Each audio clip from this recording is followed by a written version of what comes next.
Glória a Jesus Cristo na defesa do Evangelho. Glória na defesa. O que é isso? É verdade.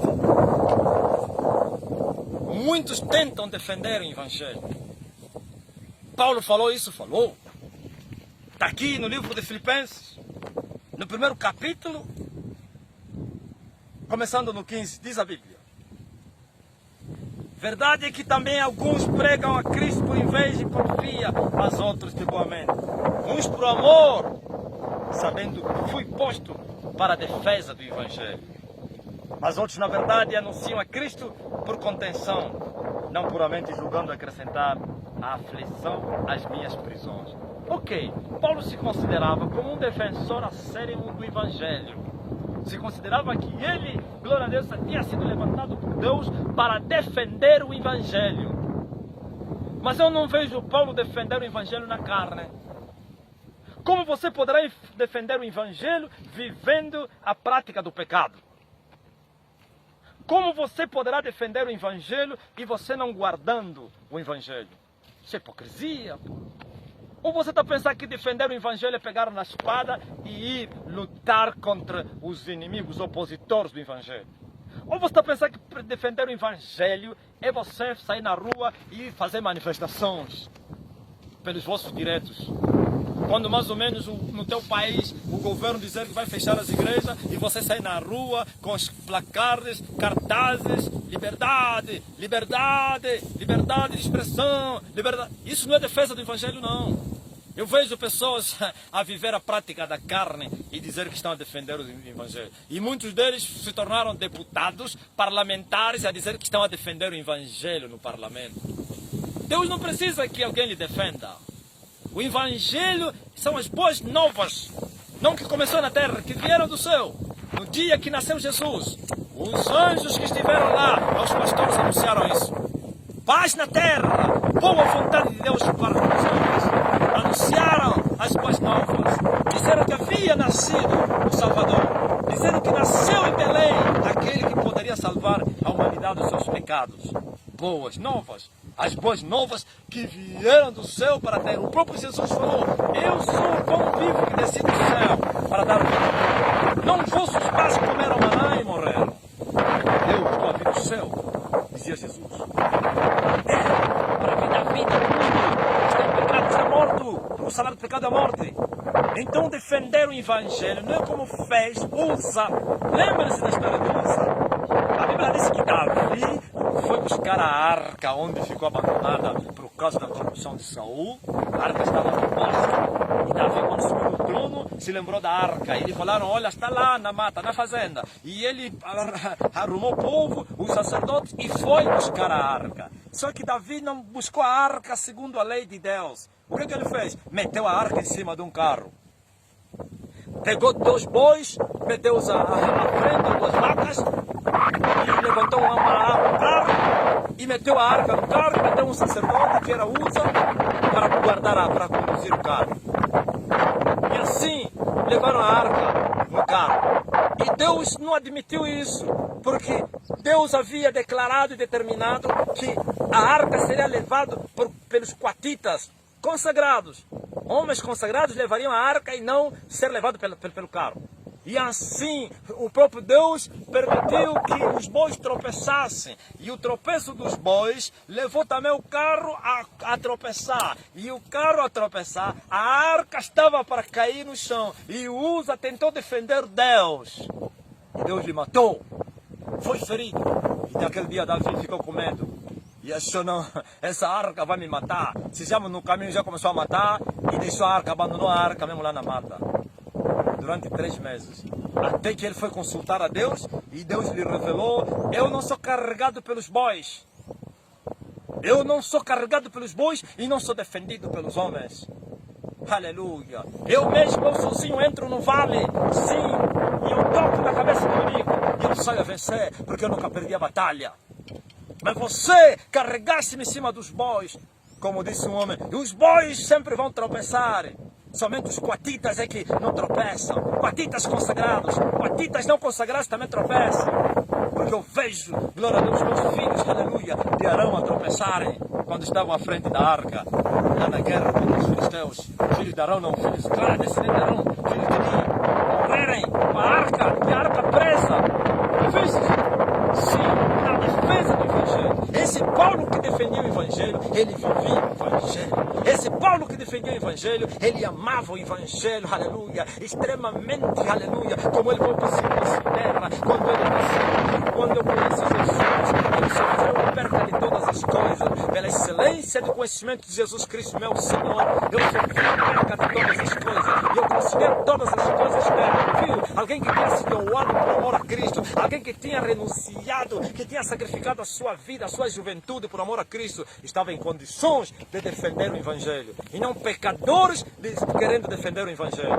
Os usas não podem defender o Evangelho. Os usas, quando eles tentarem defender o Evangelho da carne, Deus vai os matar. Sim, a arca não pode ser levada, aleluia, pelos bois. Pois está escrito, ó vós que levais os vasos do Senhor, santificai-vos, santificai-vos, santificai-vos. Retirai-vos, retirai-vos, sai do meio dele, povo meu. Não toqueis nada que é imundo. Sim, está escrito. Mas essa geração está defendendo o Evangelho na carne. Na carne se defende o Evangelho.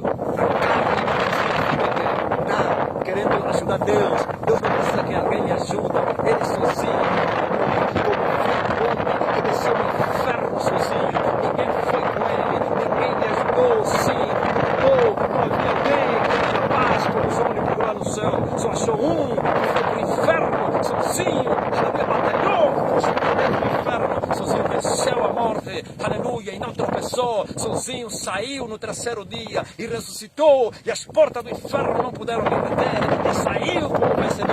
Sozinho. Mas vocês querem defender o Evangelho na carne, atropelando as Escrituras. Defenda o Evangelho, sabe como? Amando o Evangelho. Quando eu vivo a prática da palavra do Senhor, quando eu amo o Senhor, virão as lutas. Pois Paulo disse, todos aqueles que quiserem ler partiamente a palavra de Deus, todos aqueles que quiserem andar com Deus, vão sofrer perseguição, vão ser aborrecidos, vão ser odiados, vão ser maltratados, vão ser vituperados. E esses sofrimentos, aleluia, vão ser a própria bênção do Evangelho. Sim, porque quando alguém está sofrendo pelo Evangelho, ele está abrindo a porta, está mostrando o caminho ao povo, e outros seguirão o mesmo caminho. É isso que é defender o Evangelho. Então vocês, aleluia, que estão nos vossos gabinetes, amando a vossa vida, e vocês querem defender o Evangelho. Olha esse Paulo que disse que foi por sofrer pela defesa do Evangelho. Olha os sofrimentos por amor a Cristo. E ele está dizendo que aqueles sofrimentos contribuíram para o bem do Evangelho. Agora ele poderia declarar e dizer, eu fui levantado para defender o Evangelho. Defenda-se o Evangelho, aleluia. Vivendo o Evangelho, amando a palavra do Senhor. E depois virão as lutas, as perseguições, as tribulações, rejeições, desertos, provas, tentações. Glória a Deus. E o diabo como se engana. E os inimigos da cruz se enganam e pensam que ao odiarem a cruz, estão a evitar a cruz. Assim como eles, quando mataram o Filho de Deus, estavam a festejar na terra e no inferno e pensaram que acabaram com Deus. Mas era só o começo. O começo do fim. Aleluia. Começo do quê? Da derrota deles. E o fim começou aí. Então, quando Paulo se chama como defensor do Evangelho, porque ele amava o Evangelho, ele não vivia a duplicidade da vida. Não era só pregar. Você está pensando que pregar é ter muito conhecimento e dizer, ai, os defensores do Evangelho e conhecer a Bíblia, aleluia, do princípio até o fim. Não, é viver aquilo que você conhece. E eu disse e vou repetir, se você tentar viver a palavra, se você praticar a palavra extremamente, se você for um extremista, não extremista para com os homens, na aplicação ou na aplicabilidade, no cumprimento da palavra do Senhor, virão as lutas.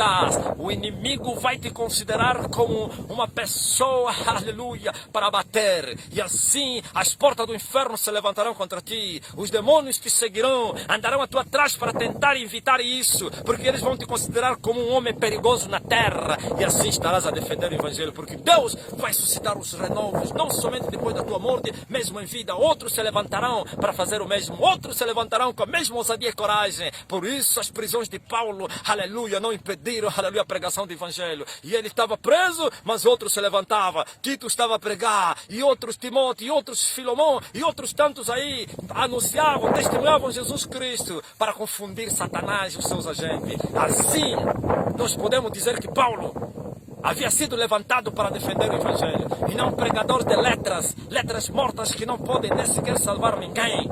E diz que defende o evangelho. Que defesa? Na carne, como usa. Sim, Deus vai matar os usa. Carregar a arca, os vasos do Senhor no pecado, através dos bois. Quem são os bois? Os bois são os falsos profetas, os falsos ministros, que aparentemente são servos do Senhor, mas eles vivem subidas, aborrecendo Deus, odeiam a cruz e levam a arca do Senhor, através dos bois, através do carro. E o Senhor vai levá-los a tropeçar, e eles vão tropeçar. Ah, sim! E você quer defender Deus? Quer defender Deus e levantar deputados? Levantam deputados para defender o evangelho no parlamento. Não há sociedade entre a luz e as trevas. Quem defende o evangelho é o próprio Deus. Jesus vai defender a sua obra na terra. Sim, aleluia, ele anunciou o seu servo. Quando vocês forem levados aos magistrados para serem julgados, não ficam preocupados com o que vocês vão falar. O mesmo Espírito, o Espírito dele vai falar na vossa boca. Agora vocês estão preocupados em levantar deputados, em levantar. Não, vamos entrar no governo, vamos falar bem do governo, vamos fazer aliança com eles, vamos levantar parlamentares para estarem no parlamento, para nos ajudarem, para que não feche a igreja, para que a igreja não seja perseguida. Vocês estão a querer evitar as perseguições? Só não haverá perseguições se a igreja fazer aliança com Satanás. Só não haverá guerras contra a igreja se a igreja for do diabo. Uma igreja viva na terra será odiada, porque não há sociedade entre a luz e as trevas. As duas sementes não têm paz. Lembre-se no dia que o Senhor sentenciou o casal e a Lúcifer, ou então a antiga serpente, e por inimizade entre a mulher e a serpente, entre a tua semente, ó mulher, e a tua semente, ó serpente. E as duas sementes estão aqui na terra. Inimizade, não há paz. E vocês querem fazer paz com os vossos inimigos. Não há paz com os inimigos. Fazer paz com os inimigos é se render, é se vender na corrupção. E quem faz paz com seus inimigos vai se tornar escravo, porque vai negociar a paz à base de fraqueza, e assim depois terá que pagar tributo aos seus inimigos. Escravos! Não há paz. E a nossa guerra, a nossa luta não é contra a carne e o sangue. Não pense esse conflito contra a semente da serpente é na carne. Nós lutamos contra a semente da serpente através da nossa fé, através das nossas boas maneiras, como disse Jesus Cristo: eis que eu vos envio como ovelhas no meio dos lobos. E Ele nos aconselha para sermos quê? Prudentes.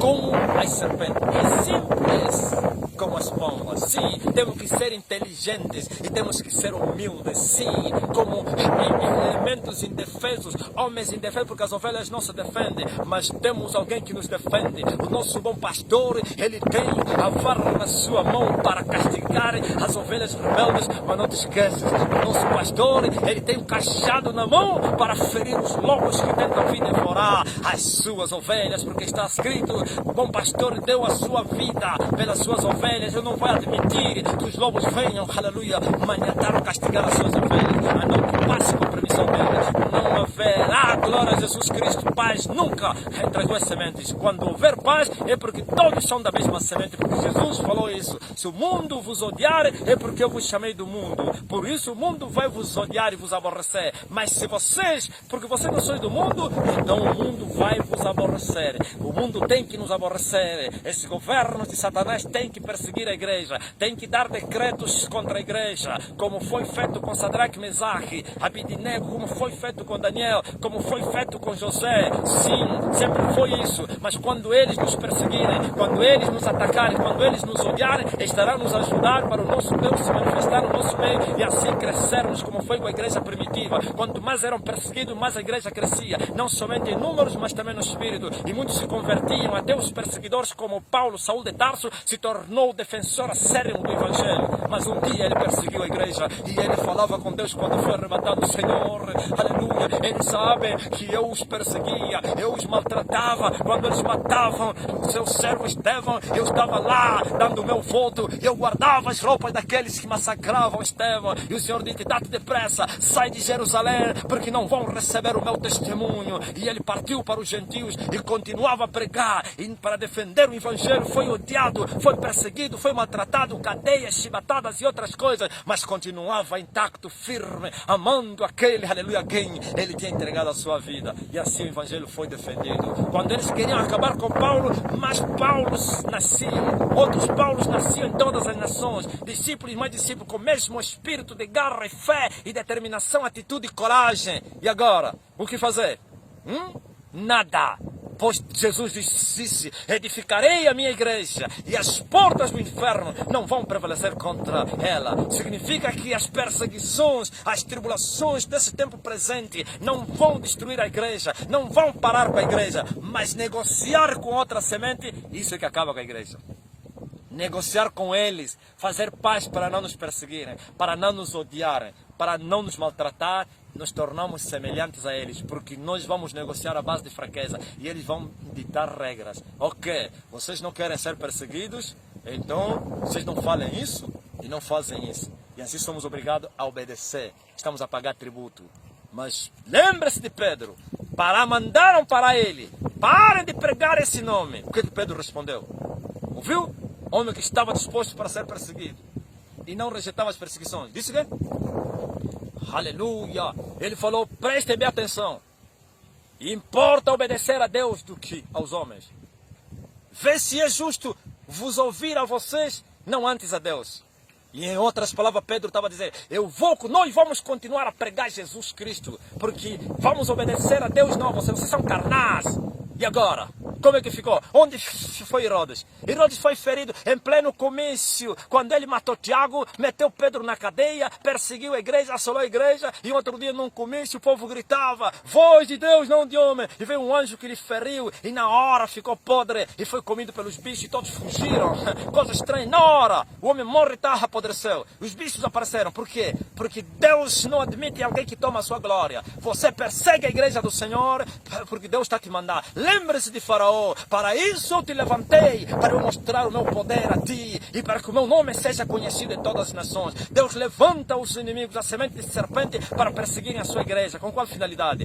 Primeiro, para mostrar o poder dele aos inimigos da sua igreja. Segundo, para que o seu nome seja conhecido em todas as nações. Como? Porque eles verão o poder de Deus, como Deus vai julgar, como Deus vai maltratar os inimigos, e outros ouvirão e ficarão com medo, terror e tremor, suspirando como pombas. Sim, é isso que Deus faz de vocês. Estão a defender o evangelho na carne, a fazer manifestações, a levantarem deputados, a entrarem no congresso, no governo, porque não estaremos lá e a igreja não será perseguida. Vocês se tornaram semelhantes a eles e assim não sereis perseguidos, porque sois irmãos deles. Mas se vocês forem filhos de Deus, eles vão vos odiar. Se pelo nome do Senhor vocês forem vituperados, bem-aventurados sois vós, porque em vós repousa o Espírito do Senhor. Jesus disse, vosso nome será chamado de mau. No lugar em que vocês são bons, dirão que eles são maus. Mas alegre-se nesse dia. Sim, porque grande é o vosso galardão lá no céu. E também assim eles fizeram aos profetas que foram antes de vocês. Mas vocês querem que vos falam bem. Vocês querem fazer paz para fazer de serem chamados como seus parceiros. Não, é preciso manter, aleluia, fielmente na palavra, amando a palavra, a verdade. As lutas virão, as perseguições, mas não te esqueças, é defender o evangelho assim, é defender o evangelho sofrendo, é defender o evangelho amando o Senhor, é defender o evangelho morrendo por amor a Cristo. Lembre-se o que a Bíblia diz. Paulo disse, assim, todos os dias somos levados para o matador, como ovelhas, e ovelhas caladas. Todos os dias somos atribulados, somos perseguidos, somos humilhados, mas em todas essas coisas somos mais que vencedores por Jesus Cristo nosso Senhor. Então, levantem-se, ó igreja, olhem para o céu, de onde virá o vosso socorro. Vocês querem para serem socorridos pelos vossos inimigos? O inimigo não vai te socorrer, não. O inimigo vai te enganar. O vosso socorro vem do alto, como Davi. Davi buscava o socorro pelos montes, reconheceu que não estava nos montes, não estava no homem, nos príncipes, estava no Senhor que criou os céus e a terra. Ah, sim, bem-aventurado é o varão que confia no Senhor. A igreja que confia no Senhor será vencedor, mas aquele que ter medo e deixar de confiar no Senhor e fazer pacto e aliança para buscar socorro, defender o evangelho da carne, vai perecer. Usas vão ser queimados com fogo, vão ser destruídos. Usas que tentam defender Deus na corrupção, mas sim, aqueles que defendem Deus na santidade e pureza, os bois vão cair por terra, vão tropeçar, porque eles não podem carregar os vasos do Senhor. Só devem carregar os vasos do Senhor aqueles que estão consagrados e santificados, como está escrito. Ó vós que levais os vasos do Senhor, santificai-vos, santificai-vos, santificai-vos. E Deus vai vos receber, e Deus vai vos guardar, e Deus vai vos proteger, e Deus vai ferir os vossos inimigos, e Deus vai ferir os perseguidores, e Deus vai envergonhar Faraó, e Deus vai matar os cavalos e seus cavaleiros, e ficarão estendidos na praia do Mar Vermelho, e as nações saberão que o Deus da igreja é Deus terrível, mas hoje o Deus da igreja é um Deus frouxo, fraco, não Deus que criou os céus e a terra. O vosso Deus é a igreja corrupta, ele não pode mostrar o seu poder, porque vocês não estão adorando aquele que é terrível, aquele que é fogo consumidor, que poderia envergonhar os vossos inimigos. E vocês estão a fugir às perseguições para se vender. Vocês estão a fugir defendendo o evangelho na carne, pregando letras e não vivem isso. Sabe por que vocês não querem viver o evangelho? Porque vocês sabem que senão vão ser perseguidos. Vocês estão a fugir às lutas, às perseguições. Ok, mas as tribulações estão a vir aí. As lutas estão a vir aí. Se você escapa, foge às tribulações da terra, as tribulações no espírito, então no inferno estão à tua espera. E são eternas. Lembra-te, glória a Deus, de Moisés. Preferiu os vitupérios do Cristo do que os tesouros da impiedade. Preferiu, aleluia, glória a Deus, andar no desprezo com Jesus, fugir com Jesus, abandonar os tesouros do Egito, do que amar os tesouros do Egito, que são temporais. Sim, glória a Deus. Permaneça defendendo o Evangelho, amando o Evangelho, vivendo o Evangelho, praticando a palavra do Senhor e resistindo no meio das lutas e tribulações. E tu serás constituído por Deus como defensor do Evangelho para essa geração. E outros tomarão ousadia para seguirem o teu exemplo, como está escrito. Imitai a fé dos vossos pastores. Atentai pela sua maneira de viver, não má maneira de viver, boa maneira de viver. Mas vocês estão influenciando uma geração de corruptos, de medrosos e tímidos. Sim, a essa aqui não é geração, aleluia, que o Senhor prometeu levantar. Ele levantará a última geração do fim, a igreja, aleluia, da chuva seródia. O sol da justiça vai brilhar sobre a terra, e esses homens estarão cheios do Espírito Santo para que cumpram a comissão do Evangelho. E este Evangelho do Reino de Deus será pregado até os confins da terra. E então virá o fim. Ainda não foi pregado o Evangelho do Reino do Senhor. Foram pregados outros evangelhos. Sim, um dia foi pregado e a igreja se terminou no meio. Terminou no meio porque foi a escuridão. E assim o Senhor vai ressuscitar a sua igreja. Vai levantar homens para pregar esse verdadeiro Evangelho até os confins da terra. E assim o Senhor vai voltar, porque a noiva precisa se aprontar. A noiva não se aprontou ainda. Lembre-se da oração no livro de Apocalipse. O Espírito e a noiva dizem: vem, Senhor Jesus. Será que a noiva está preparada? Nada. A noiva está vestida de Jezabel. A noiva está suja. A noiva está